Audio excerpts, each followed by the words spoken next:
Do you realize that the universe has no shortage of energy? I once tweeted, I'd be embarrassed if an alien landed and I had to tell the alien, we're still pulling our energy out of the ground. We still fight wars over where we're gonna get oil from dead plant life millions of years ago. We'd be the laughing stock of aliens in this galaxy. I'd be embarrassed to tell them that's how we're still making our fuel. Plus, when the asteroid comes, I don't want to be the laughing stock of the galaxy when they learn that we went extinct from an asteroid impact, even though we had a space program. That is just embarrassing. Oh, by the way, here's the world I don't want to be in. Here comes the asteroid. Run! Like, when are you gonna stop? And when are you gonna address this? Because not only did I actually come up with a way to do all of this and harness that energy, but also how to deflect one of those asteroids with the same system that you keep saying doesn't work. When are you gonna stop? I recently learned I got name checked by me and him. We got a bone to pick with you, Neil. Now, Neil, I'm just gonna assume you don't know who I am. I have a good following. I'm not quite as big as you, obviously. But my name is Charlie Solis. I have a degree in physics from Michigan Tech University. And we've got a bone to pick with you. I've been trying to get your attention for a minute now about the erroneous claims you've made about Tesla's wireless transmission system. Let's go through some of this, shall we? Speaking of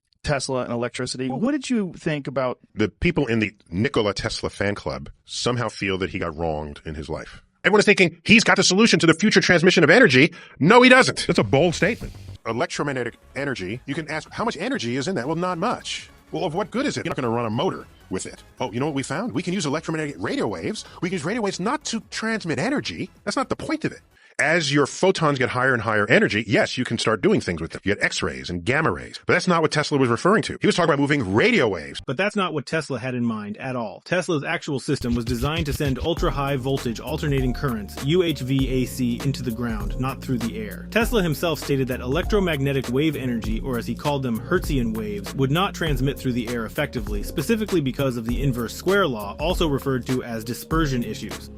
The men who used his magnifying transmitter in such a way, Tesla dubbed the Radio Men, and further mocked their efforts in a well-documented pre-hearing council meeting. So, in essence, Tyson isn't wrong because the physics he proposes is entirely accurate. It's that Tyson is debunking a version of Tesla's system that Tesla himself never proposed. It is upon us, the generations that follow, to recognize the brilliance in Tesla's simplified complexity and to realize the untapped potential that it holds. Hear me!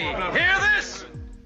We, the people, was not written for the rich or the powerful, but for all the people, in order to establish justice and secure the blessings of liberty.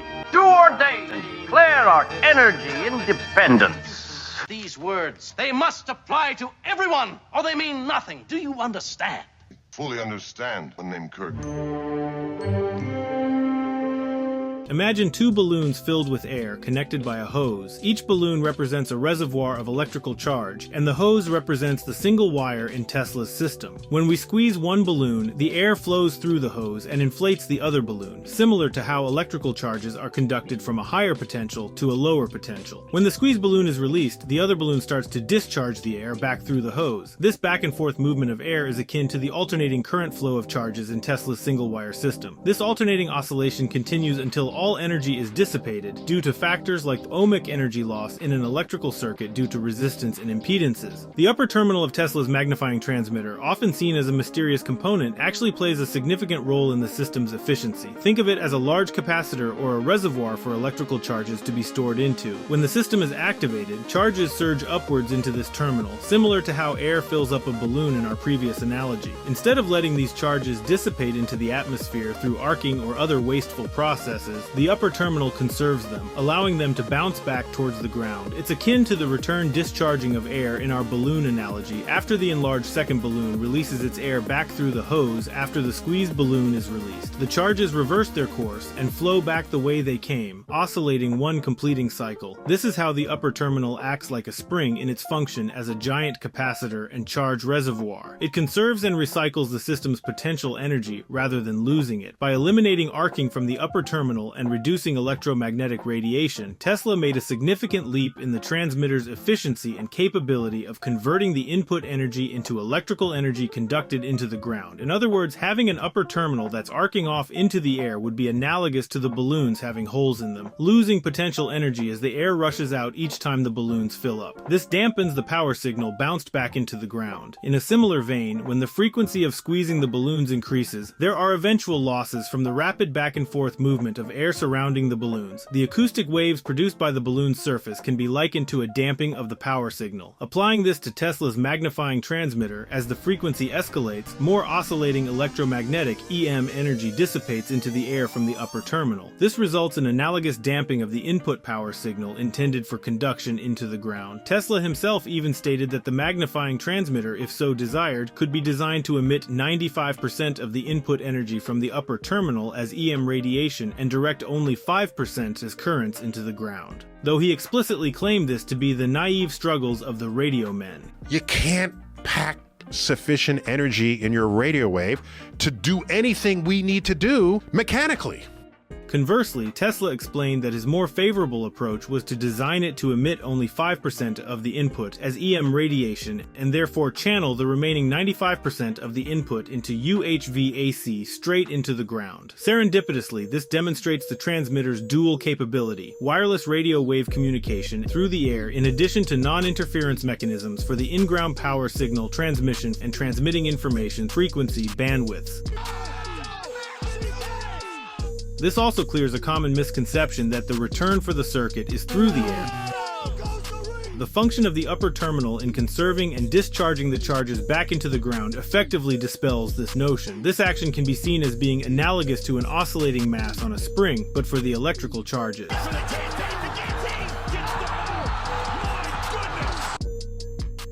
The concept of the upper terminal in Tesla's wireless power transmission system can be analogized with the operation of a Helmholtz resonator in acoustics. Just as a Helmholtz resonator, commonly found in automobile muffler systems, interacts with acoustic waves by damping out specific frequencies while allowing others to pass through, Tesla's upper terminal does something analogous. It acts as a reservoir resonator for electrical charges, carefully tuned to respond to certain frequencies. The tuning of Tesla's wireless receiver, specifically the capacitance of the upper terminal and the inductance of the secondary coil, is crucial for its proper functioning. These components create a resonant circuit that determines which power signal frequencies will be allowed through and which will be filtered out. Just as in an acoustic system, where the resonator permits only a specific frequency to resonate, in Tesla's design, only the electrical frequencies that match the resonant frequency of the receiver's circuit will be allowed to pass through the secondary coil, causing a movement of charges oscillating within the circuit. All other frequencies will be filtered out, effectively preventing them from inducing a current in the secondary coil. The upper terminal and secondary coil's CL resonant circuit must be tuned appropriately to absorb the back and forth movement of the charges at the transmitted frequency, so that it minimizes any damping of the wave and hence conserving energy. This conservation is crucial, as any deviation from the tuned frequency would result in energy losses. The core of this idea is that unless the receiver is tuned precisely to the transmitting frequency, it won't receive power efficiently.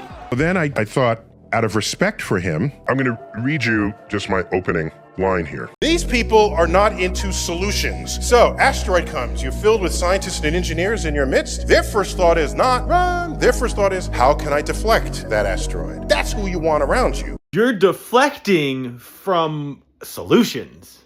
You're not caring about deflecting an asteroid. You're deflecting from all the solutions. And I'm going to teach you a little bit about how astrology actually has some physics backing to it in about 10 simple steps. Let's get into this, shall we? The moon, planets, everything we see in the sky, they all provide a gravitational force on the Earth. Tidal forces from each of these objects all flex and reshape each of them accordingly. There's a tidal bulge from every single one of the objects that the Earth is near. These flexes of the Earth happen rhythmically within the rotation of the Earth. So when there's the bulge and the Earth is rotating through that bulge, because the bulge is essentially a mechanical vibration that's going around the Earth. Just like we used to see all the Christmas tree antennas on everyone's house, the beam length, the stick length, as they get progressively smaller or bigger, each of those lengths defines the resonant frequency or resonant wavelength of electromagnetic waves that those antennas are operating in. To get an extremely large wavelength antenna, it requires an extremely long beam. Instead of using a very long wire, we use what are known as ground dipole antennas, where electricity is conducted and oscillated back and forth through long spans of the Earth, and that emits what are known as extremely low frequency electromagnetic waves, also known as ELF waves, or ELF waves. These ground dipole antennas just so happen to be the only antennas that can operate in the same frequency range as our brain waves. Hold on to that, because we're going to get back to that one. We know these are a thing because ELF waves are actually used by the navies of the world to transmit to their submarines deep in the ocean. Because extremely low frequency electromagnetic waves are the only ones that can penetrate through hundreds of meters of water. And in so doing, they can go through our bodies, like paper, like nothing. They can go through hundreds of meters of water, they can go through our bodies. In effect, Just so happens those extremely low frequency waves from these antennas, which just so happen to be in the same frequency ranges as our brain waves, happen to couple with our brains, because they go right through our body, and the electromagnetic state of our brains is affected by that. Subtly, but it's still affected by it. Now let's talk about the electroseismic effect. This is the Earth's property that makes it piezoelectric, meaning compression or flexing of the Earth produces alternating electric fields, and then thus alternating electric currents across the Earth, through the Earth. As we know in basic geophysics, the Earth rings like a bell. In fact, its resonant eigenmodes are analogous to the spherical harmonics of an electron in an atom. As such, the Earth's vibrational states can be talked about and explicitly represented using quantum mechanics. Why? Because quantum mechanics is spherical harmonics, and again is analogous to the spherical harmonics of an electron around a nucleus. I have a video that explains all of the math with visuals if you'd like to watch. But just for now, no, the Earth's vibrational states is discussed explicitly in terms of quantum mechanics, and this has nothing to do with particle physics at all. It just so happens that the spherical harmonic eigenmodes of the Earth's vibrational states are analogous and equivalent to the electron's spherical harmonics around the nucleus. There are subtle differences in the different quantum numbers used, and the spin of an electron is also considered, but for all intents and purposes, they are analogous. Now, when the Earth vibrates, or that bulge is traveling around the Earth, when the Earth turns once every 24 hours, every one of those extraordinarily long dipole antennas around the Earth gets strummed like a guitar string. The flexing and contracting of the Earth causes the electroseismic effect to oscillate each of those chords of the ground. As those chords in the ground oscillate, they produce electromagnetic frequency waves in the ranges of our brain waves. So, the positions of the planets, those cause specifically shaped bulges of the Earth, that as the Earth rotates through those specifically shaped bulges, it strums the Earth just different ways based off of the positions of all those objects in the sky. In effect, the positions of everything in the sky as the Earth rotates affects the electromagnetic frequency waves that are produced by the Earth as it vibrates and affect our brains, our emotional states, our moods, because they couple with our brain waves. Subtly, but they still do. Functionally, I haven't even used particle physics here. I don't even think I've left classical mechanics other than using electromagnetic waves. If the position of all the objects in the sky affects the way the Earth vibrates, which affects the electromagnetic waves that the Earth ripples off, which affects the way our brains operate, Mars rising might literally make us all really angry as it starts strumming the Earth. When Mars is in the right position, it might strum the Earth just right that it causes a little bit of a difference in us. I don't have an exact map to how all these things are done, but I'm pretty sure the people who've been doing this for thousands of years might have that map.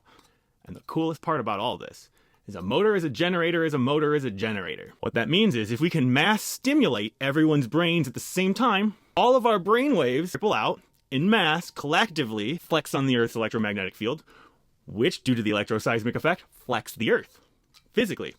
The Earth's physical shape and flexing actually provides a force upon all the planets in the sky. What that means is, by controlling the brain states of all the people coordinatedly all at the same time, we can functionally move and alter the positions of the things in the sky. Yes, by effectively mass stimulating everyone's brains in just the right way, where all of those waves superimpose onto each other and flex the Earth just right, we can actively move the stars. And this is what Tesla meant when he said we can power the Earth and produce all the electricity we want and literally hook up to the wheelwork of the solar system.